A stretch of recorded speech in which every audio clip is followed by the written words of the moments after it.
нас багато часу не буде, да? Тому дивимось.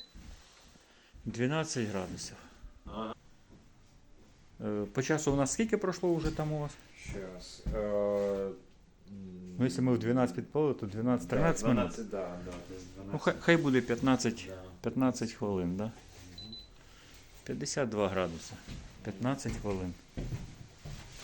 Йдемо в сусідню кімнату, перевіряємо, що у нас в сусідній кімнаті. У нас в сусідній кімнаті зробили приточку. Штору вже сказали, щоб вона не була тут до краю.